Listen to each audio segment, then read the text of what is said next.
नमस्कार विद्यार्थी मित्रों, हूँ अमित रंगाणी स्वागत करूँ छूँ मारी यूट्यूब चैनल में।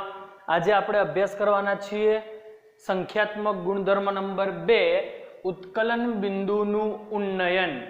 उत्कलन बिंदुनु उन्नयन एटले शुं? शब्दनो अर्थ समझो। उत्कलन बिंदु एटले शुं? तो कि भाई प्रवाही ने तापमान आपता गरम करता तेनु वायुमां रूपांतर थाय ते तापमान ने आपणे उत्कलन बिंदु कहता था। एटले के उत्कलन बिंदुनु उन्नयन, उन्नयननो अर्थ थाय छे वधारो। उन्नयननो अर्थ थाय वधारो। એટલે उत्कलन बिंदुमां શું થશે? વધારો થશે। ક્યારે વધારો થશે? તો આપણે આ ટોપિકમાં ભણવાનું।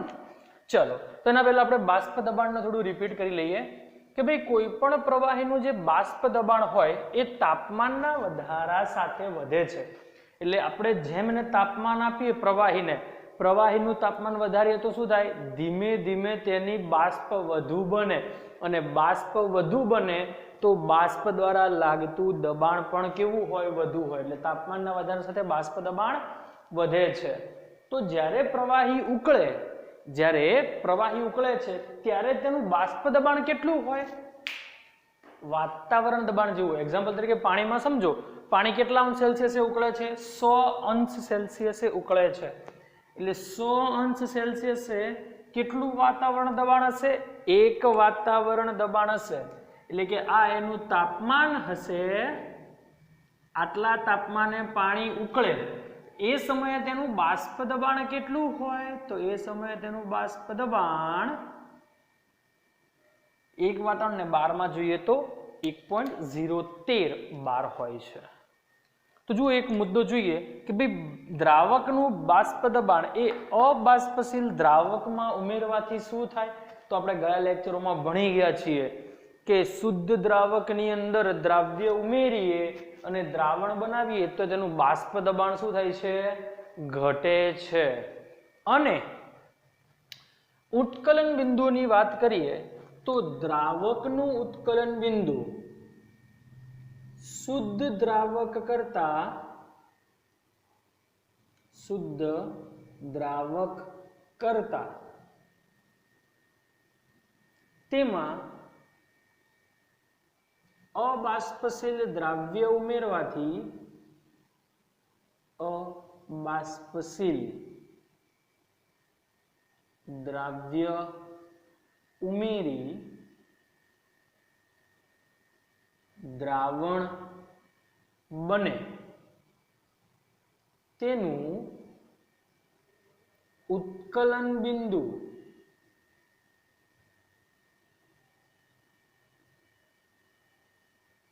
તો જુઓ, દ્રાવક કરતા દ્રાવણનું, દ્રાવક કરતા દ્રાવણનું ઉત્કલન બિંદુ કેવું હોય છે?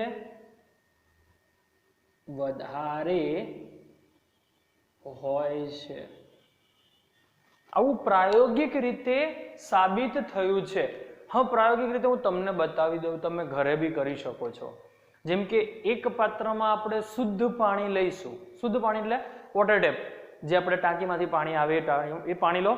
બીજા પાત્રમાં એટલું જ પાણી લો અને એમાં ખાંડને ઓગાળી દો, દ્રાવ્ય કરી દો, અને પછી બંનેને સરખા તાપમાને સરખા સમયે ગરમ કરવા મૂકો। કયું પાણી પહેલા ઉકળશે અથવા તો કયા પાણીની બાષ્પ બનવાની શરૂઆત ઝડપથી થશે? તો દિમાગમાં જવાબ આવી જ જાય। કયા પાણીની? શુદ્ધ પાણી હોય એનું બાષ્પીભવન ઝડપથી થાય, જ્યારે ખાંડવાળા પાણીનું એટલે કે ખાંડના દ્રાવણનું બાષ્પીભવન થતા વાર લાગે।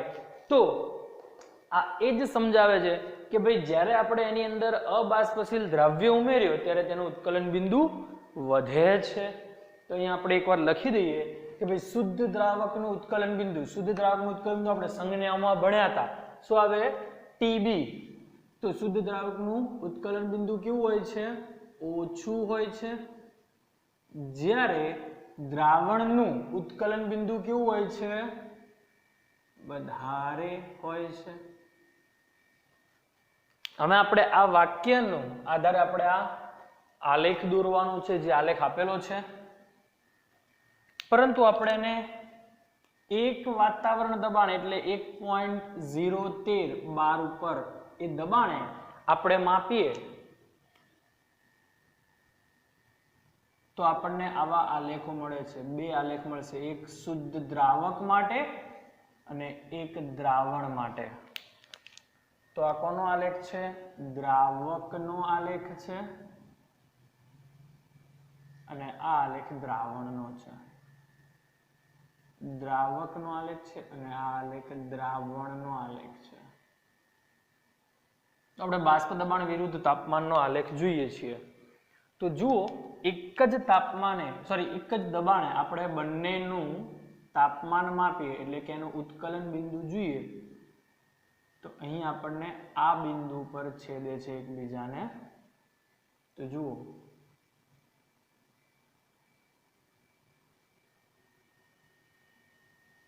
આ દ્રાવકનું તાપમાન એટલે આ દ્રાવકનું તાપમાન TB0 અને આગળ વધીએ એટલે દ્રાવણનું તાપમાન એટલે એનું ઉત્કલન બિંદુ. તો આ થયું દ્રાવણનું ઉત્કલન બિંદુ TB. બરાબર? તો આ જે તફાવત જોવા મળે છે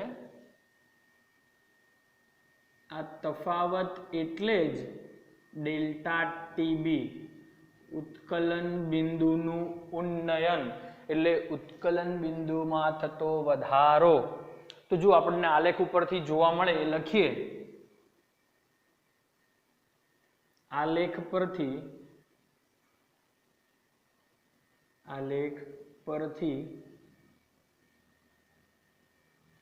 જણાય છે કે શું જણાય છે? તો શુદ્ધ દ્રાવક કરતા દ્રાવણનું ઉત્કલન બિંદુ શુદ્ધ દ્રાવક કરતા દ્રાવણનું ઉત્કલન બિંદુ વધારે છે. ઉત્કલન બિંદુ વધારે છે. તો જે ઉત્કલન બિંદુનો વધારો છે એને કેવી રીતે લખાય? તો ડેલ્ટા TB ઉત્કલન બિંદુમાં થતો વધારો કેટલું આવે? તો કે ભાઈ TB એટલે કે દ્રાવણનું ઉત્કલન બિંદુ માઇનસ T0B એટલે શુદ્ધ દ્રાવકનું ઉત્કલન બિંદુ. તો જે ઉત્કલન બિંદુમાં થતો વધારો છે એનો આધાર કોના ઉપર રાખે છે? ઉત્કલન બિંદુનો વધારો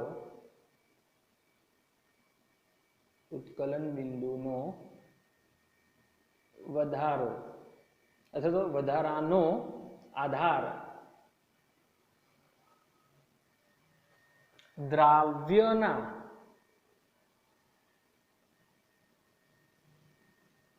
સ્વભાવ પર અને દ્રાવ્યના કણની સંખ્યા પર. દ્રાવ્યના કણની સંખ્યા પર. તો બંને સવાલ છે. આપણે બાષ્પ દબાણમાં પણ આ સવાલો ભણ્યા હતા. હવે એક એક્ઝામ્પલ આપીએ છીએ રફ કામમાં. જુઓ, એક પાત્ર, બંને અલગ અલગ પાત્રો છે.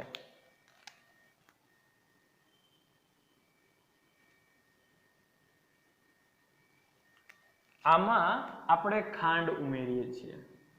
આમાં શું ઉમેરીશું? ખાંડ. અને આમાં ઉમેરીશું મીઠું. શું ઉમેરીશું? મીઠું. અને આપણે જે આ ઉત્કલન બિંદુમાં ઉન્નયન છે ને એટલા માટે આપણે એને માપીશું મોલલ વડે. એટલે આપણે મોલાલિટી પ્રમાણે લઈશું. તો બંને પાત્રમાં અહીંયા આપણે 1 kg લઈએ છીએ દ્રાવક, અહીંયા પણ 1 kg દ્રાવક લઈએ એટલે 1 kg પાણી અને આમાં પણ 1 kg પાણી. આ MCQ માટે યાદ રાખજો. એવું છે તો લાસ્ટમાં એક MCQ કરાવી દઈએ. तो जुओ આપણે એક મોલલ ખાંડ નાખીએ તો ખાંડનો અણુ ઓગળીને એક જ ખાંડનો અણુ રહે છે. આપણે આના આગળના ચેપ્ટરમાં ભણાવ્યું હતું. શું આવે તો કે ભાઈ ખાંડ, ગ્લુકોઝ અને યુરિયા એ વિદ્યુત અવિભાજ્ય છે, એટલે જ્યારે તે દ્રાવ્ય થાય ત્યારે તેના એક જ કણ રહે છે. જ્યારે મીઠામાંથી Na+Cl- બે કણો છૂટા પડે તો આ કેટલું કહેવાય? એક મોલલ બને છે ને આ બે મોલલ દ્રાવ્યના કણો બને છે. તો સ્વભાવ પર આધાર રાખતા નથી, એટલે સ્વભાવ પર નહીં. તો કોના પર આધાર રાખે છે? દ્રવ્યના કણોની સંખ્યા પર આધાર રાખે છે. યાદ રાખવાનું, દ્રવ્યના કણોના સ્વભાવ પર આધાર રાખતા નથી. કોના પર આધાર રાખે છે? એનો આધાર કણોની સંખ્યા પર હોય છે. આ યાદ રાખવાનું છે. એના માટે ફોર MCQ.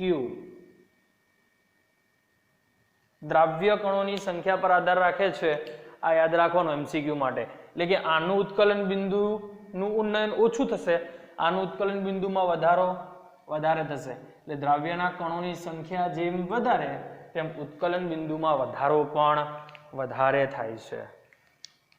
ત્યારબાદ આપણે આનું જે મોલલ માટે છે એ મોલર શોધીએ કે ભાઈ એના મોલર દળ માટે શું આવશે? મોલર દળ માટે તો એના માટે આપણે આલેખ ઉપરથી જ આપીશું અને આપણે પ્રાયોગિક રીતે સાબિત થયેલું છે. પ્રાયોગિક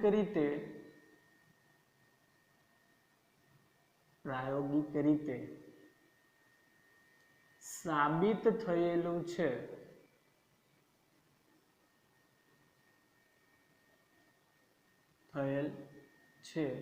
કે શું સાબિત થયું છે? તો ઉત્કલન બિંદુમાં જે ઉન્નયન થાય છે, એટલે ઉત્કલન બિંદુમાં જે વધારો થાય છે એ કોના ઉપર આધાર રાખે છે? તો એ દ્રાવ્યના મોલલ પર આધાર રાખે છે, એટલે એના સમપ્રમાણમાં હોય છે. પ્રાયોગિક રીતે સાબિત થયું છે. શું સાબિત થયું છે? કે ભાઈ દ્રાવણના ઉત્કલન બિંદુમાં વધારો, એટલે કે ઉત્કલન બિંદુ ઉન્નયન, ઉત્કલન બિંદુ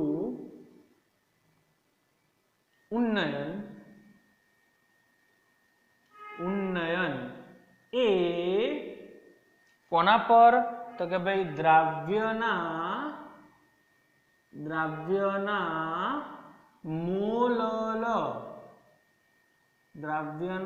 મોલલના સમપ્રમાણમાં હોય છે.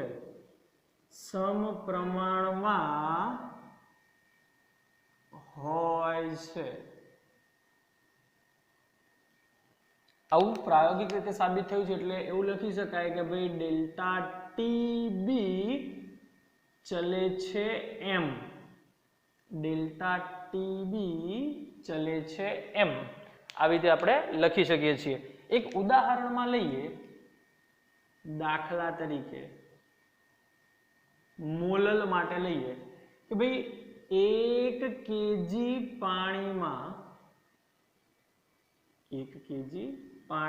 1 કિલોગ્રામ પાણીમાં 1 કિલોગ્રામ એટલે 1000 ગ્રામ થશે.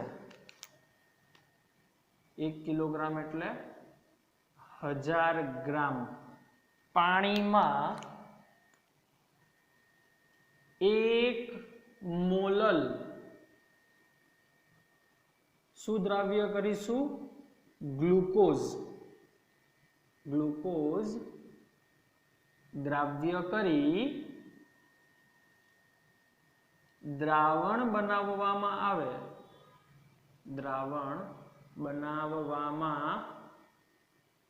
આવે તો તેનું ઉત્કલન બિંદુનો વધારો, તો ઉત્કલન બિંદુ ઉન્નયન કેટલું હશે? 1 કેલ્વિન થાય છે. અથવા તો એનો સમપ્રમાણમાં પણ કરીએ. જુઓ 1 કિલોગ્રામ 1 મોલલ એટલે એની મોલારિટી કેટલી આવે 1, તો ઉત્કલન બિંદુમાં વધારો પણ કેટલો થશે 1 કેલ્વિન જેટલો થાય. એ એક્ઝામ્પલ માટે છે. અને એક્ઝામ્પલ આપણે ગ્લુકોઝ માટે કેમ લીધું? કારણ કે ગ્લુકોઝના કણો એક દ્રવ્ય કણ જ્યારે ઓગળે છે ત્યારે એક જ કણ એટલા માટે આપણે ગ્લુકોઝ લીધું છે. જો NaCl લે તો 1 મોલર લખાય નહીં. આ યાદ રાખજો, વિદ્યુત અવિભાજ્ય હોય તો જ આપણે એને 1 મોલર માટે લખી શકીએ છીએ. આ એક્ઝામ્પલ માટે છે. ત્યારબાદ આપણે આને હવે આના ઉપરથી આપણે સૂત્રો શોધીશું કે એના દ્રાવ્યના સૂત્રો, દ્રાવકના સૂત્રો. તો આપણે m બરાબર સૂત્ર આપણને ખબર છે. m મોલલ બરાબર શું આવે? તો કે ભાઈ W2 અપોન એટલે દળ ભાગ્યા આણ્વીય દળ W2 અપોન M2 છેદમાં W2 અપોન M2 છેદમાં શું આવશે? W1 અપોન 1 કિલોગ્રામ નહીં લખીએ, આપણે શું કરીશું 1000 ગ્રામ. 1000 ગ્રામ એટલે આપણે m ઇઝ ઇક્વલ ટુ લખવું હોય તો શું લખાય? માટે m ઇઝ ઇક્વલ ટુ આ 1000 ઉપર જશે એટલે આ છેદનો છેદ અંશમાં જાય અને આ છે અંશ અને અંશનો છેદ છેદમાં આવે તો m ઇઝ ઇક્વલ ટુ શું થશે? m is equal two W2 into 1000 એટલે 1000 છેદમાં W1 ગુણ્યા M2. આ આપણા મોલાલિટીનું સૂત્ર છે. આ આપણે ભણી ચૂક્યા છીએ ગયા લેક્ચરમાં, એટલે શરૂઆતમાં જ ભણી ચૂક્યા છીએ. હવે m ની કિંમત અહીંયા મૂકીશું. એના પહેલા આપણે શું કરવું પડે? સપ્રમાણતા અચળાંકને દૂર કરવો પડે. એટલે ડેલ્ટા ટીબી ચલે છે સ્મોલ m, તો ડેલ્ટા ટીબી એનો સપ્રમાણતા અચળાંક દૂર કરીએ. Delta TB is equal to KB into m. સૂત્ર નંબર 1.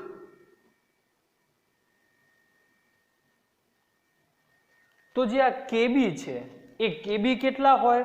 તો કેબી એ પણ ડેલ્ટા ટીબી જેટલા જ હોય, કારણ કે સપ્રમાણતા છે ને m ઇઝ ઇક્વલ ટુ, તો જે સપ્રમાણતા અચળાંક કેબી મૂક્યો છે કેબી પણ કેટલા હશે? ઉત્કલન બિંદુમાં થતા ઉન્નયનના વધારા જેટલા જ હોય.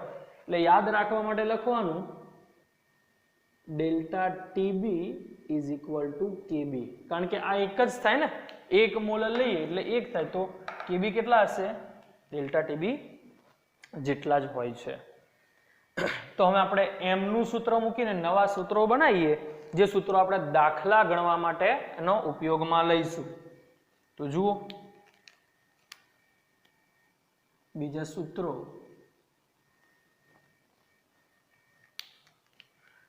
ડેલ્ટા ટીબી ઇઝ ઇક્વલ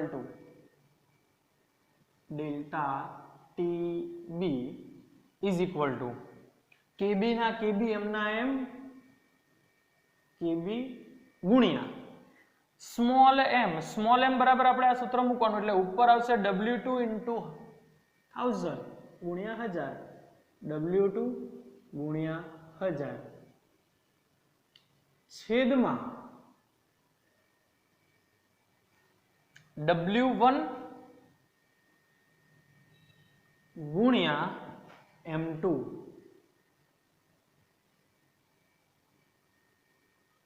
આ પહેલું સૂત્ર થયું, સોરી બીજું સૂત્ર. આ બધા જ સૂત્રનો ઉપયોગ કરીને આપણે દાખલા ગણીશું. આ સૂત્ર પહેલું, આ બીજું સૂત્ર.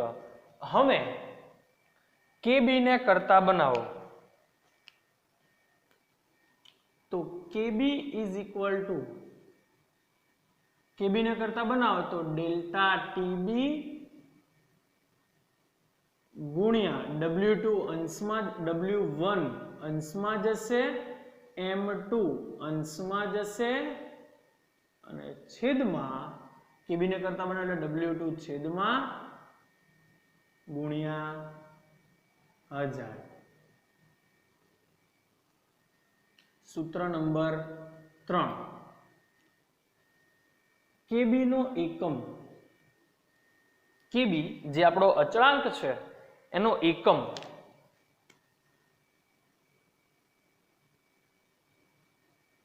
કેબી નો SI એકમ, કારણ કે આપણે જવાબમાં લખીએ ત્યારે લખવું પડે ટી ડેલ્ટા ટીબી, એનો એકમ આવશે kelvin into W1 M2 W2 W1 M2 આ અંશમાં ગયા છે અને W2 upon 1000 એ છેદમાં ગયા છે, એટલે શું લખાય kg પર મોલ, kg પર મોલ એટલે આપણે શું લખીશું mall inverse, kelvin kilogram mall inverse અથવા તો પ્રતિ મોલ એવું પણ લખી શકીએ. અમે સૂત્ર બનાવીશું M2 નું, એટલે M2 નું સૂત્ર આપણે આના ઉપરથી બનાવીએ. M2 અંશમાં જશે અને ડેલ્ટા ટીબી અહીંયા છેદમાં આવશે. સૂત્ર બની ગયું, કશું નવું કરવાનું નથી.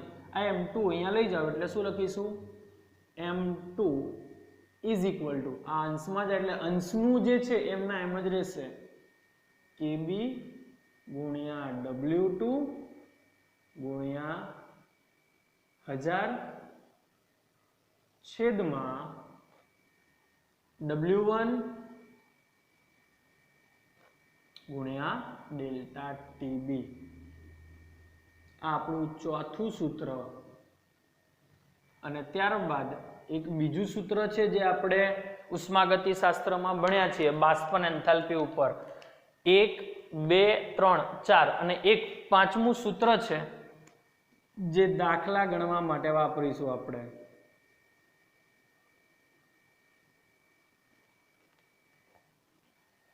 કેબી માટે છે કેબી બરાબર આર.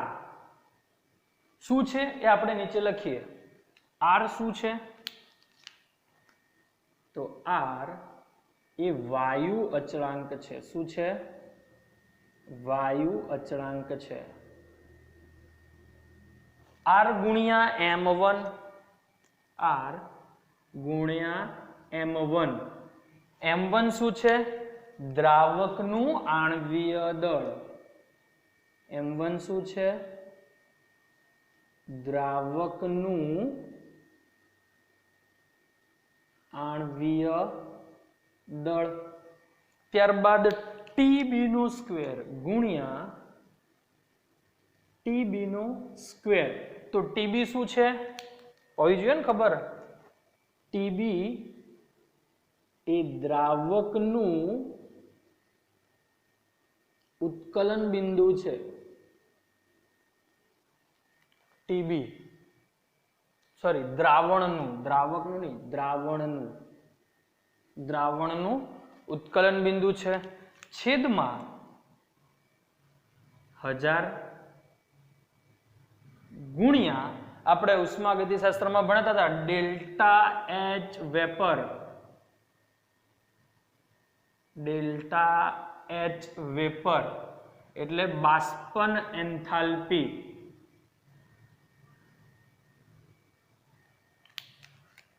ડેલ્ટા એચ વેપર શું કહેવાય? બાષ્પન એન્થાલ્પી. એટલે આપણે આ સૂત્રોનો ઉપયોગ કરીને ઉત્કલન બિંદુમાં ઉન્નયનના દાખલાઓ ભણીશું અને એના દાખલાઓને સોલ્વ કરીશું. તો અહીંયા આપણો ઉત્કલન બિંદુનો ઉન્નયન એનો ટોપિક પૂર્ણ થાય છે. બાકીના ટોપિકને આપણે આવતા લેક્ચરમાં અભ્યાસ કરીશું.